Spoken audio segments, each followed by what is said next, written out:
TikTok faces an investigation into its impact on young people's mental health. Coalition of state attorneys from California, Florida. Look at California and Florida get on the same team. Look at this. Maybe something good is happening. The world's coming together. Kentucky, California, and Florida and Kentucky, same page. I'm calling this a win already. And more is investigating TikTok for its potential effect on young people's mental and physical health. Group of AGs is looking to see the way TikTok designs, operates, and markets its platform has a negative effect on children, teens, and young adults' health, according to a press release by the AG of Massachusetts. So a couple of things that I find troubling about TikTok. And again, me ranting about social media is no big news, but this is more personal for me. I have a middle schooler, and he came home and was talking about, what is this TikTok thing? Because, of course, he lives in the 14th century because he lives in our house, and all of his classmates are on TikTok. And does he just have an abacus he plays with at home? That's what I'm picturing at the Deloney household. He has a stick and a small stone, and that's pretty much his toys. And I said, what are some things your friends tell you about? And so he gave us the name of somebody on TikTok, a TikTok star. And so my wife and I pull it up. And it was, again, my entire show is about relationships and sexuality and intimacy. I am far from an old-fashioned prude, right? What I saw on that was a very young kid, super provocative, super. It was just highly. It reminded me of my time working with sexually abused kids. It was highly sexually charged up, and it was really young kids doing these dances and whatever. And it wasn't just it's fun, hilarious TikTok dances, which I've seen. I've been a part of those. This is something totally different. And my initial thought was, I don't want my kids exposed to this, and I don't want my kids longing to become the topic of conversation. And I started to ask myself, what is the trajectory here for this product, for TikTok? And I realized that it's different. So, remember Saturday morning cartoons? We had those back in the dinosaur era. That's the only thing we have in common, age-wise. Age-wise. We both had cartoons. They had these shiny cereals and cool toys and things like that. That they had, whiz bang and lots of shiny moments so that kids would want to buy those. But the whole object of those commercials was to get your kids to tell your parents, that's what I want. They still had to loop back to the parents. And this feels new because what this is doing is going directly after the kids.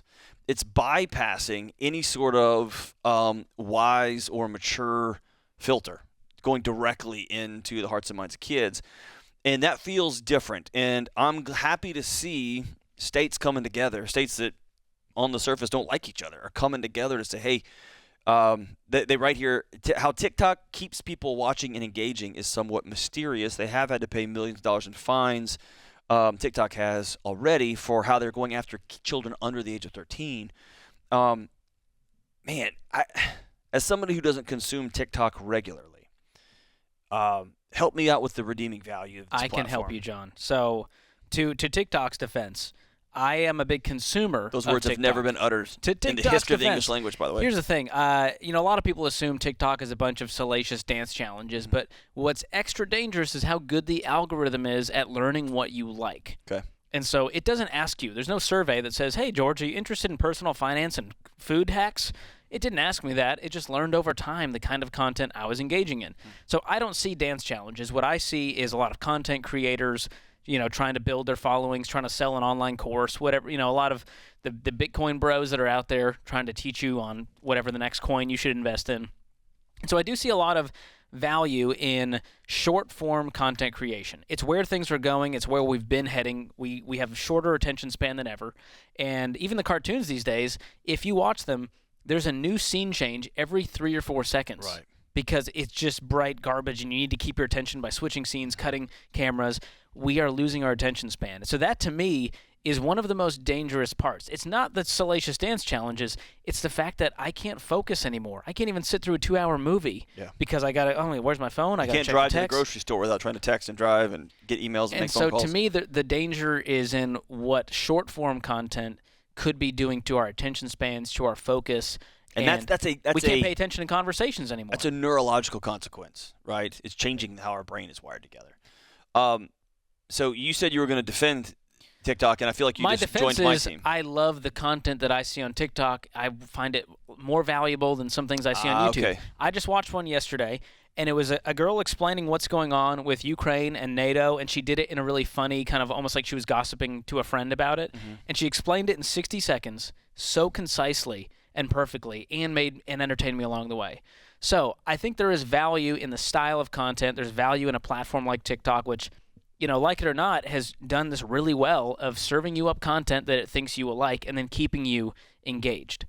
So on that side, I mean, that's just smart marketing. That's how the content machine works. It's why we love watching YouTube video after YouTube video, and now it's TikTok. And so it sounds like the meta lesson then is, no pun intended, is parents have to continue to remain parents. Because asking a 10-year-old or a 14-year-old to look at cooking videos over salacious videos or extra violent content or whatever, you're asking too much of a small kid, right? Yes, I'm a grown man. It's very Right. different for me versus a 13-year-old, especially if you have kids out there. I can't imagine what it's like being a parent and trying to, make sure that you're aware of what your kid is engaging in, what apps that they're downloading. And part of all of the drama with TikTok is that there's no need for parents' permission. Kids can just download this app, make their account, and have free reign over all the content on there. Yeah. And, man, I trust you. You're smart and you're wise, and you do your due diligence. If somebody said, hey, I've been getting a lot of updates on what's going on overseas via TikTok, I would just shake my head in sadness. You know what I mean? Yeah. So also be careful about what you're getting to. Well, this is their news platform now. Yeah. They're not checking CNN and Fox News anymore. Teens are just going on TikTok. That's great either, but And they're just learning from people their age about what's going on. And so take everything with a grain of salt. Yep. TikTok is not gospel. It is not the dictionary, so do your due diligence. But it's a fun, entertaining platform. I use it to learn things and to be entertained. But if you've got a kid out there, you've got to be really careful about how this is affecting your teen with comparison culture. And I both need to be a content-wise TikToker. and neurologically, right? Yeah, because it used to be, I want to be a YouTuber, John. That's the new goal of every high schooler.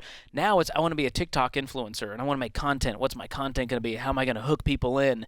And they get obsessed with this, with all the likes, all the engagement, all the comments, and all the critics, and every negative comment that comes through. That affects you mentally. That sticks with you. Especially kids, right? Dave and I just read mean tweets yesterday.